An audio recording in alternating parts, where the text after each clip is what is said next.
ભુજના ward number 1, 2 અને 3માં ખાસ કરીને વર્તમાન સ્થાનિક સ્વરાજ્યની ચૂંટણીઓ બાદ સત્તા પલટો થયો છે અને ક્યાંક ને ક્યાંક વિપક્ષ મજબૂત થયું છે, પરંતુ સત્તાધારી પક્ષ અત્યારે સત્તામાં જે એમના હોદ્દાઓનું વિતરણનું છે એ હજી થયું નથી, પરંતુ ક્યાંક ને ક્યાંક એ લોકો એમ સમજે છે કે અત્યારે આખું જે કામગીરી છે એ નગરપાલિકાના મુખ્ય અધિકારી હસ્તક છે અને મુખ્ય અધિકારીના હાથ નીચે કામ કરતા એન્જિનિયરો કે કર્મચારીઓ ક્યાંય પણ નગરપાલિકાના વોર્ડ નંબર 1, 2, 3ની અંદર જે કામગીરી થવી જોઈએ એ પ્રકારની કામગીરી અત્યારે ચૂંટણીઓ બાદ થઈ રહી નથી.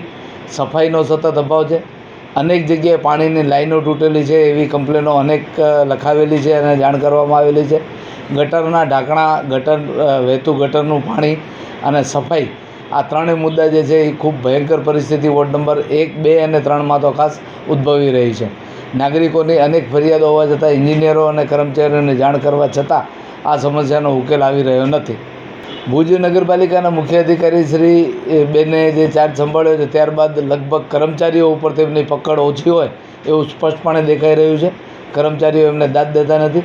અત્યારે જાણવા મળ્યા મુજબ એન્જિનિયરોની મુદ્દત જે છે એ પૂર્ણ થઈ ગયેલ છે અને એમને પાછું રિપીટ કરવા માટેના પ્રયત્નો ચાલુ રહ્યા છે, પરંતુ એ એન્જિનિયરોને રિપીટ ન કરીને નગરપાલિકાએ ખરેખર નવી ભરતી કરવી જોઈએ, જેથી કરીને ફ્રેશ નવા એન્જિનિયરો આવે તો એક તો ભ્રષ્ટાચાર પણ ઓછો થાય અને સારી કામગીરી એ લોકો કરી શકે. બિલકુલ સ્પષ્ટપણે અનેક આક્ષેપો એન્જિનિયરો ઉપર થયેલા છે કે તેઓ વહીવટી ભ્રષ્ટાચાર કરેલો છે.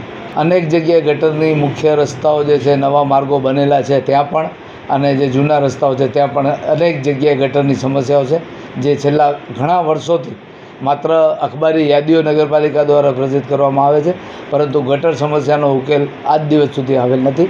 ખાસ કરીને ભુજના ભીડનાકા પાસે ઘાસચારા માર્કેટ જે છે એ એકદમ ગાયો માટે ભયંકર રોગજન્ય પરિસ્થિતિનું નિર્માણ કરે એ પરિસ્થિતિ છે અત્યારે.